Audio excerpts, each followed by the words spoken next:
বিশেষকৈ ইতিমধ্যে আমাৰ আদৰণি সমিতিৰ যুটীয়া সম্পাদকে আপোনালোকক জনাইছে যে আমাৰ মূল আদৰণি সমিতি যিখন তাৰ ৩৫খন উপসমিতি কৰি লৈ বিভিন্ন কাম কাজবিলাক কৰি আছে, কিন্তু বতৰৰ প্ৰতিকূল অৱস্থাৰ কাৰণে কামবিলাক যিমান হ'ব লাগিছিল সিমানখিনি হোৱা নাই।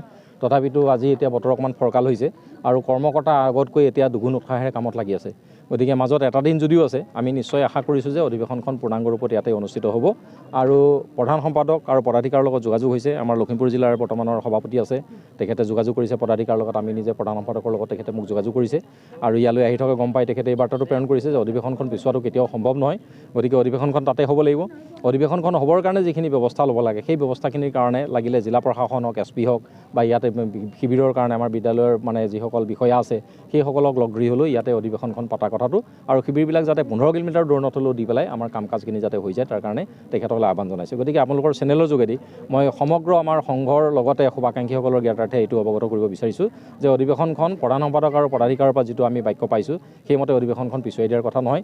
ইয়াতেই সুকলমে আৰু অহা পৰহি 10 তাৰিখৰ পৰা পুৱাৰ পৰা যি কাৰ্যসূচী আছে সেই কাৰ্যসূচীসমূহ ইয়াত ৰূপায়ণ হ'ব। গতিকে আমি সকলোকে ইয়ালৈ আহিবলৈ আহ্বান জনাইছোঁ আৰু আমাৰ ভকতে সদায় কষ্টৰ ত্যাগৰ মাজেদি সকলো কাম কৰি আহিছে। গতিকে ইয়াত অকণমান হয়তো থকা মেলাত কিবা অসুবিধা পাব পাৰে, খোৱা বোৱাৰ ক্ষেত্ৰত কোনো ধৰণৰ অসুবিধা হ'ব নালাগে। ভোজনালয় সুন্দৰ হৈ আছে, আমাৰ যিটো ৰন্ধনশালা সেইটো সুন্দৰ হৈ আছে, গতিকে সেইবিলাকত দিগদাৰ নহয়। মূল মণ্ডপটো অকণমান তলটো যদিও বোকা হৈ আছে বা অলপ পানীৰ অসুবিধা হৈ আছে, এইখিনি নিশ্চয় আজি ৰ'দ দিলে আৰু কৰ্মকৰ্তাই লাগি আছে তাত সেইখিনি ঠিক হৈ পৰিব। আৰু যাতায়াতৰ কাৰণে আমাৰ যিখিনি ব্যৱস্থা বাহিৰত ৰাখিছে গাড়ীবিলাক সেইবিলাক ৰখাত অসুবিধা নহয়, কিন্তু ফিল্ডত গাড়ীখিনি সোমোৱাৰ ক্ষেত্ৰত অকণমান অসুবিধা হ'ব পাৰে।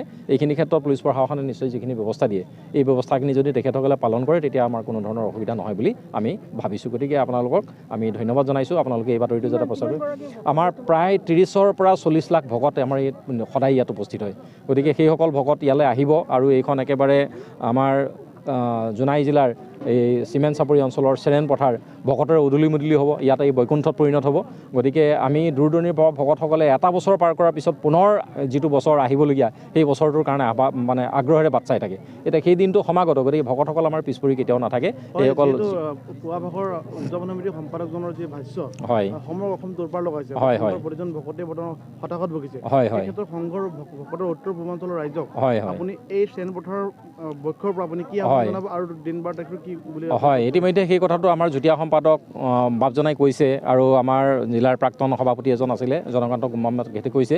কিন্তু আমি যিটো গম পাওঁ তেখেতৰ ভাৱ আছিলে যে বতৰ যদি এনেকুৱাই হৈ থাকে তেতিয়াহ'লে পিছুৱাব পাৰি নেকি, সেই কথাটোৰ কাৰণে তেখেতৰ মনত ভাৱ আছিলে, কিন্তু এইটো মূল। গতিকে সেইসকল ভকত ইয়ালৈ আহিব আৰু এইখন একেবাৰে আমাৰ জোনাই জিলাৰ এই চিমেণ্ট চাপৰি অঞ্চলৰ চেৰেন পথাৰ ভকতেৰে উদুলি মুদুলি হ'ব, ইয়াত এই বৈকুণ্ঠত পৰিণত হ'ব। গতিকে আমি দূৰ দূৰণিৰ পৰা ভকতসকলে এটা বছৰ পাৰ কৰাৰ পিছত পুনৰ যিটো বছৰ আহিবলগীয়া সেই বছৰটোৰ কাৰণে আগ্ৰহেৰে বাট চাই থাকে। এতিয়া সেই দিনটো সমাগত, গতিকে ভকতসকল আমাৰ পিছ পৰি কেতিয়াও নাথাকে। এইসকল পুৱা ভাগৰ উদযাপন সমিতিৰ সম্পাদকজনৰ যি ভাষ্য হয় সমগ্ৰ অসম তোৰপাৰ লগাইছে, হয় হয় প্ৰতিজন ভকতে বৰ্তমান হতাশত ভুগিছে। হয় হয় ক্ষেত্ৰত সংঘৰ ভকতৰ উত্তৰ পূৰ্বাঞ্চলৰ ৰাইজক হয় হয় আপুনি এই চেৰেন পথাৰৰ পক্ষৰ পৰা আপুনি কি আহ্বান জনাব আৰু দিন বাৰ তাৰিখটো কি বুলি হয়, ইতিমধ্যে সেই কথাটো আমাৰ যুটীয়া সম্পাদক বাপজনাই কৈছে আৰু আমাৰ জিলাৰ প্ৰাক্তন সভাপতি এজন আছিলে জনকান্ত গোম্বাম তেখেতে কৈছে। কিন্তু আমি যিটো গম পাওঁ তেখেতৰ ভাৱ আছিলে যে বতৰ যদি এনেকুৱাই হৈ থাকে তেতিয়াহ'লে পিছুৱাব পাৰি নেকি, সেই কথাটোৰ কাৰণে তেখেতৰ মনত ভাৱ আছিলে, কিন্তু এইটো মূল সংঘই কেতিয়াও সেইটো স্বীকাৰ কৰি ল'বলৈ অকণমান অসুবিধা হয়। কাৰণ ইয়াত যিখিনি ব্যৱস্থা হৈছে, ইয়াত লাইট, মাইক, জেনেৰেটৰ, টেণ্ট বা অন্যান্য খাদ্য সামগ্ৰী যিসকলে আহাৰ দিব সেইবিলাকে চব প্ৰস্তুতি সম্পন্ন কৰিছে। গতিকে এতিয়া যদি পিছুৱাই দিয়া যায় তেতিয়া দূৰ দূৰৰ পৰা ভকতসকলৰ অহাৰ ক্ষেত্ৰত আমাৰ বাধা আৰোপ হৈ যাব। গতিকে সেইটো আমি কেতিয়াও কৰিব নিবিচাৰোঁ। গতিকে সেইটো তেখেতৰ ভাৱ আছিলে যদিও এতিয়া যিটো বতৰৰ প্ৰতিকূল পৰিৱেশৰ পৰা অলপ উন্নত দেখা পাইছোঁ আৰু আমাৰ পদাধিকাৰ বাপৰ লগত যিটো আমাৰ যোগাযোগ হৈছে সেই যোগাযোগৰ মতে তেখেতসকলে অহা যিটো নিৰ্দিষ্ট তাৰিখ সেই তাৰিখতেই অনুষ্ঠিত হ'ব।